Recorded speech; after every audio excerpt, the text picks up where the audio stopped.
जय श्री कृष्णा। प्यारे दोस्तों, धार्मिक कथाएं चैनल में आपका हार्दिक स्वागत है। दोस्तों, आज मैं अपनी वीडियो में पद्मनी एकादशी की कथा सुनाने जा रही हूँ।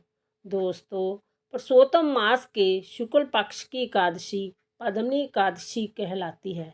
इस दिन राधा कृष्ण और शिव पार्वती की विशेष पूजा की जाती है।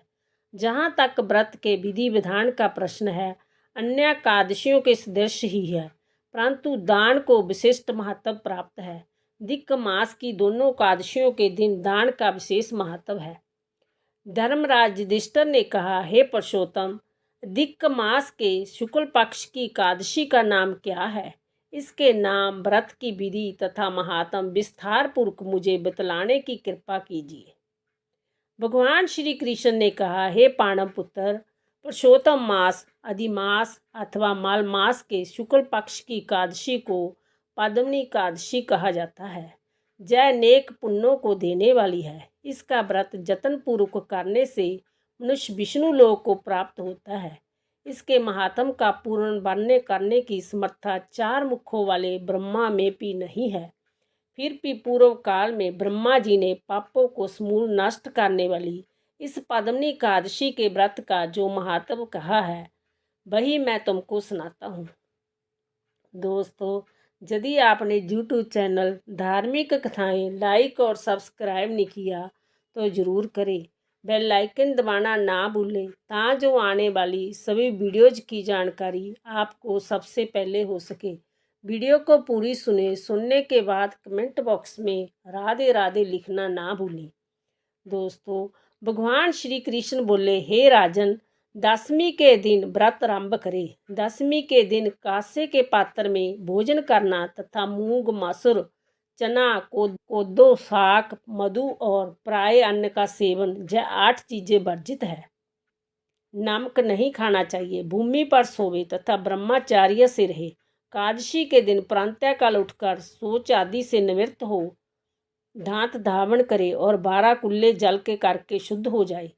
सूर्य उदय होने से पहले गोबर, मिट्टी, तिल, कुश तथा आंवले के चूर्ण से विधि पूर्वक स्नान करते हुए कहे, हे मूर्ति के, तुमको 100 भुजा वाले श्री कृष्ण रूपी 12 भगवान ने धारण किया है।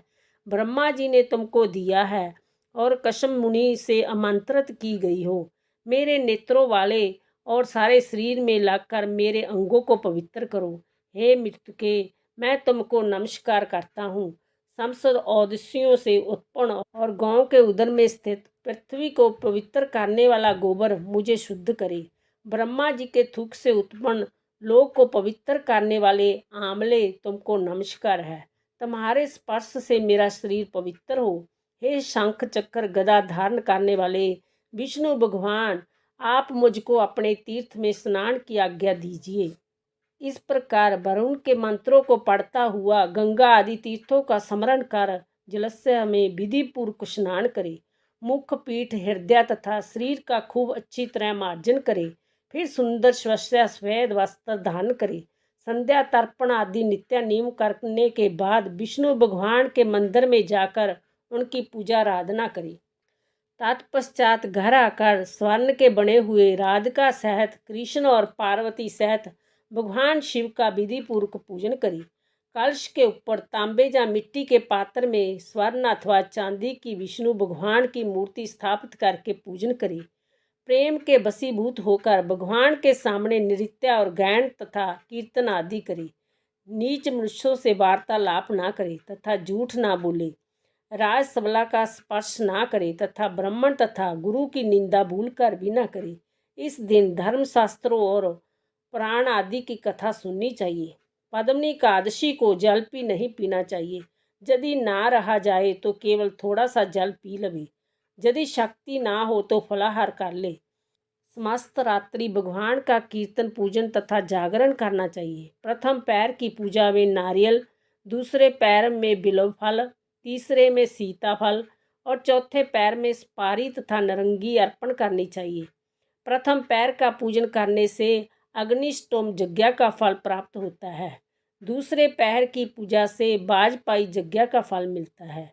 तीसरे पैर की पूजा से असमेघ यज्ञ का फल मिलता है और चौथे पहर में पूजन तथा जागरण से राजसूय यज्ञ का फल मिलता है। इस व्रत से बढ़कर अन्य कोई जग, तप, दान या पुण्य नहीं है। जिसने इस एकादशी का व्रत किया उसने धरती के सारे तीर्थ और क्षेत्रों के दर्शन व स्नान कर लिए। इस प्रकार सूर्य उदय तक जागे और सूर्य के उदय होने पर उत्तम नदी, सरोवर या तीर्थ स्थल में जाकर स्नान करे तथा विधि पूर्वक भगवान का पूजन करे और श्रेष्ठ ब्राह्मणों को भोजन करावे। घड़ा आदि का पूजन कर ब्राह्मणों को दान कर दे। जो मनुष्य उपयुक्त विधि अनुसार व्रत करते हैं उनका जय व्रत सफल हो जाता है तथा अंत में मुक्ति प्राप्त होती है। श्री कृष्ण भगवान ने आगे कहा, हे राजेंद्र, जिसने पद्मनी एकादशी का व्रत कर लिया उसने मानो सभी व्रतों को कर लिया। अब तुम पद्मनी एकादशी की कथा ध्यानपूर्वक सुनो। एक समय क्रांतिवीर्य ने रावण को बंदी गृह में बंद कर रखा था। तब पुलस्त्य जी ने कीर्तवीर्य से विनय करके उसको छुड़वा दिया। इस घटना को सुनकर नारद जी ने पुलस्त्य जी से पूछा, हे मुनो, जिस महावीर रावण ने समस्त देवताओं सहित देवराज इंद्र को भी जीत लिया था उसको कीर्तवीर्य ने किस प्रकार जीत कर बंदी बनाया? जय वृत्तांत मुझको विस्तार पूर्वक सुनाइए। तब पुलस्त्य जी ने कहा, हे नारद, पहले आप कीर्तिवीर्य की उत्पत्ति का वृत्तांत सुनिए। त्रेता युग में राजा है के वंश का कीर्तवीर्य नाम का राजा मैशमतीपुरी में राज्य करता था। उस राज्य की 1000 परम प्रिय स्त्रियां थीं, परंतु उनमें से किसी के भी कोई पुत्र नहीं था। पुत्र प्राप्ति के लिए राजा ने नेक प्रयत्न किए, परंतु भाग्यवश राजा के पुत्र नहीं हुआ और सब जतन निष्फल रहे।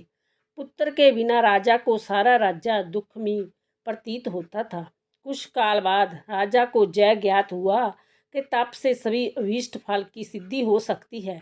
जय सोचकर राजा कीर्तवीर्य तप करने हेतु वन में जाने की तैयारी करने लगा। राजा को वन में तप के लिए जाते हुए देखकर इक्ष्वाकु वंश में उत्पन्न राजा हरिश्चंद्र जी की पद्मिनी नाम वाली कन्या, जो कि राजा की परम प्रिय रानी थी, साथ जाने को तैयार हो गई और दोनों ही अपने सुंदर वस्त्र भूषणों को त्याग कर बलकल वस्त्र धारण कर गदमादन पर्वत पर तप करने चले गए। राजा कीर्तवीर्य और रानी पद्मिनी ने उस पर्वत पर 10,000 वर्ष तक तप किया, परंतु फिर भी उन्हें पुत्र की प्राप्ति नहीं हुई। तब उस पतिव्रता रानी पद्मिनी ने अपने पति के शरीर में केवल नस और अस्थि मात्र देखकर महासाध्वी अनसुआ जी से पूछा, हे साध्वी, मेरे पति को तपस्या करते हुए 10,000 वर्ष बीत गए हैं, परंतु भगवान फिर भी प्रसन्न नहीं हुए, तो इसका क्या कारण है? आप कृपा करके कोई ऐसा व्रत कहें जिससे भगवान हम पर प्रसन्न हो और हमें चक्रवर्ती पुत्र की प्राप्ति हो। पद्मिनी से अनसुआ जी ने कहा, हे सुंदरी, वर्ष के 12 मासों के अतिरिक्त एक अधिक मास होता है जो 32 मास के पश्चात आता है। इस अधिक मास के शुक्ल पक्ष में द्वादशी युक्त पद्मिनी और कृष्ण पक्ष में परमा नाम की 2 एकादशियाँ आती है। शुक्ल पक्ष की पद्मिनी एकादशी को जागरण सहित तुम उसका व्रत करो। इस व्रत के करने से भगवान तुम पर प्रसन्न होकर शीघ्र ही पुत्र देंगे। इसके पश्चात अनसुआ जी ने रानी से व्रत की सब विधि कही। उसको सुनकर रानी पद्मिनी पुत्र प्राप्ति की इच्छा से इस व्रत को करने लगी। वह सदैव एकादशी को निराहार रहती और रात को जागरण करती थी। व्रत के समाप्त होने पर भगवान विष्णु प्रसन्न होकर गरुड़ पर आरूढ़ होकर उसके पास आई और वर मांगने के लिए कहा। रानी ने इस पर उनकी स्तुति करते हुए विनय की, हे महाराज, आप मेरे पति को वरदान दीजिए। भगवान बोले, हे सुंदरी, मल मास के समान मुझको और दूसरा कोई मास प्रिय नहीं। इसमें एकादशी का जो व्रत तथा जागरण अनसुआ जी के कथा अनुसार तुमने किया है उससे मैं तुम पर अत्यंत प्रसन्न हूँ। ऐसा कहकर संसार के दुखों का नाश करने वाले श्री विष्णु भगवान ने राजा से कहा, हे राजन, जिससे आपका मनोरथ सिद्ध हो वह वर मांगो। तुम्हारी पत्नी ने मुझको प्रसन्न किया है। तब राजा कीर्तवीर्य ने सर्वश्रेष्ठ और जसवी पुत्र का वर मांगा और कहा, हे जगदीश्वर प्रभु, मेरा पुत्र ऐसा परम वीर हो कि आपके अतिरिक्त देवता, मनुष्य, नाग, दैत्य, राक्षस आदि किसी से ना मरे। राजा की बात सुनकर और वरदान देकर भगवान विष्णु अंतर्ध्यान हो गए।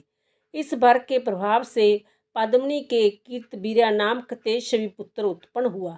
तीनों लोकों में भगवान विष्णु के अतिरिक्त उनको जीतने में अन्य कोई समर्थ नहीं था। तब यदि दशकंदर रावण कीर्तवीर्य से पराजित हो गया तो इसमें कौन सी आश्चर्य की बात है, क्योंकि महाबली कीर्तिवीर्य देवताओं के भी देवता भगवान विष्णु के वर से उत्पन्न हुए थे। अंत रावण पर उनकी विजय कोई आश्चर्य का विषय नहीं। नारद जी को इतना बताकर पुलस्त्य मुनि अपने आश्रम को चले गए। श्री कृष्ण जी ने आगे कहा, हे राजन, जय मैंने मालमास के शुक्ल पक्ष की पद्मिनी एकादशी के व्रत का महत्व कहा है।